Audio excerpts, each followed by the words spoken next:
Un Pro 2 suite à deux vidéos que je viens de regarder à la suite, l'une de la chaîne Esther te parle où elle évoque la notion de plagiat, la notion d'inspiration, la notion de modèle peut-être même, ainsi qu'une autre de Delphine l'astucieuse où elle explique son ras-le-bol par rapport à certaines critiques qu'elle peut recevoir.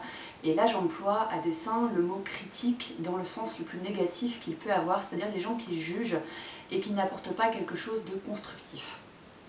À partir du moment où vous décidez de vous exposer sur Internet en général, que ce soit tout simplement sur les réseaux sociaux, que ce soit plus particulièrement en vidéo sur YouTube ou au travers de votre blog si vous en avez un, vous êtes sujet à ce genre de commentaires qui peuvent être plus ou moins agréables et que vous pouvez plus ou moins bien ou mal vivre.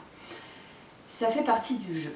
Ça fait partie du jeu, mais ça ne veut pas dire pour autant qu'on est armé pour savoir répondre, pour savoir faire face, pour savoir ignorer quand il le faut, quand ça touche à des choses qui nous sont chères, quand ça touche à nos valeurs, quand ça touche à nos principes de vie, quand ça touche à notre entourage, bref, à tout ce qui peut faire de nous ce que nous sommes.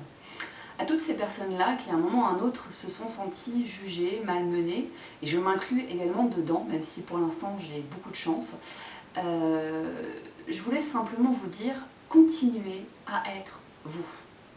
Quand on vous dit que vous plagiez, quand on vous dit que vous manquez d'inspiration ou que vous manquez de créativité, les gens ne se rendent pas compte que vous essayez. Les gens ne se rendent pas compte que vous êtes face à une caméra, que vous avez peut-être envie de faire comme quelqu'un que vous aimez beaucoup, et ce n'est pas un mal. Alors bien sûr, je ne parle pas de plagier pour plagier en faisant exactement la même chose, en reprenant les textes, les photos, tout ce que vous voulez pour faire croire que ça vient de vous.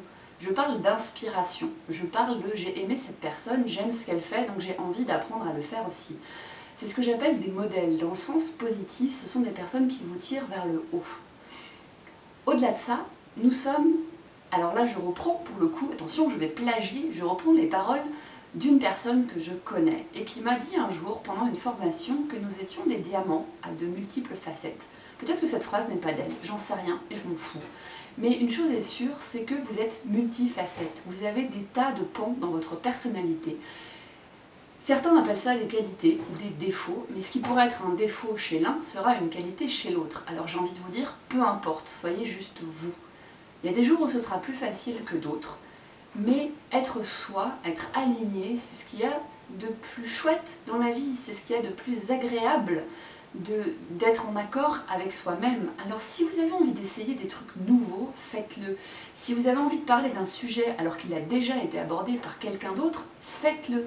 Si vous avez envie de tenter de nouvelles choses, je me répète, faites-le.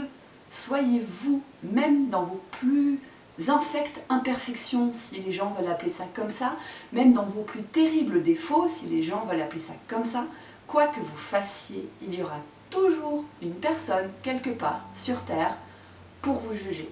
Cette personne est sans doute le plus souvent bien plus malheureuse que vous.